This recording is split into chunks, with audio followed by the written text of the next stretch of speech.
নমস্কার বন্ধুরা, আবাস যোজনায় আপনাদের জন্য দুর্দান্ত সুখবর আছে।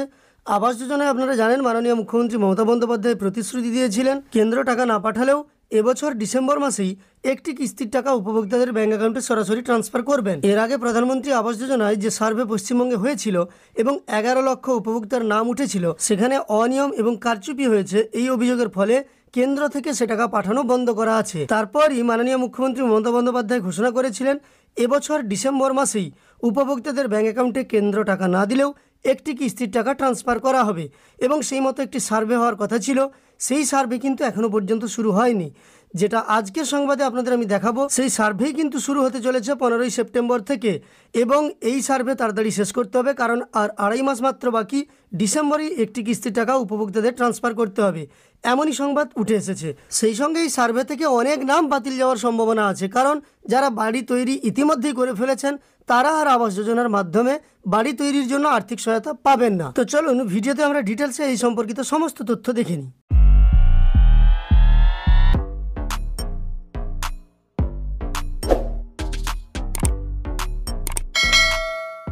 তো দেখুন, আজ এই সংক্রান্ত একটি প্রতিবেদন প্রকাশিত হয়েছে।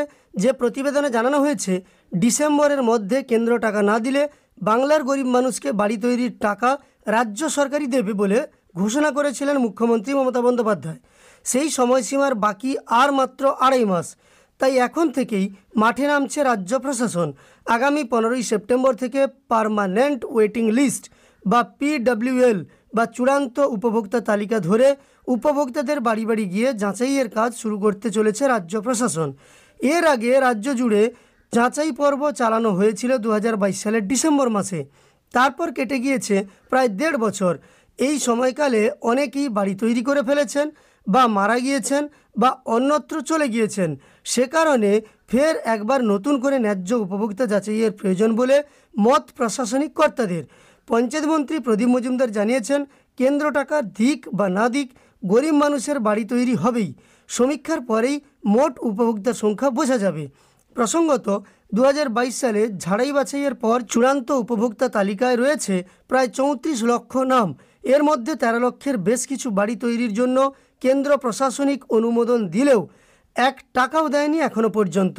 এই আবহেই ডিসেম্বর মাসের মধ্যে কেন্দ্র এই খাতে টাকা না দিলে উপভোক্তাদের ব্যাঙ্ক অ্যাকাউন্টে রাজ্য সরকারই টাকা পাঠানো শুরু করবে।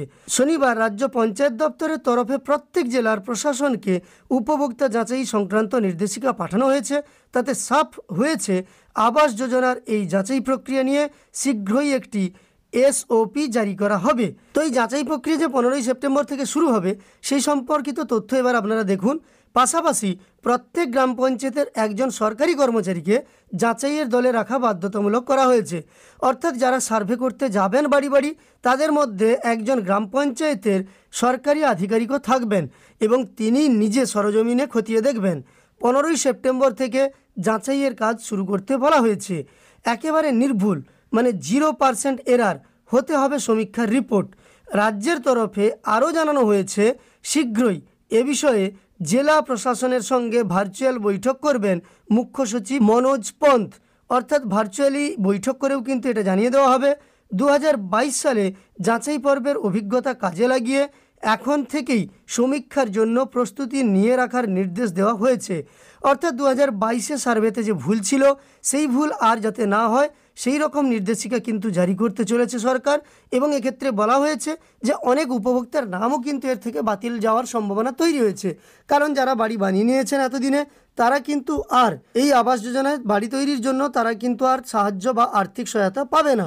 তো এক্ষেত্রে নতুন লিস্ট যে তৈরি হবে কয়েকদিনের মধ্যেই সেই সার্ভে হতে চলেছে। 15ই সেপ্টেম্বর থেকে সেই সার্ভে শুরু হবে এবং ডিসেম্বর মাসে সরকার তার প্রতিশ্রুতি মতো একটি কিস্তির টাকা ট্রান্সফার করবে বলে এই প্রতিবেদনে জানানো হয়েছে।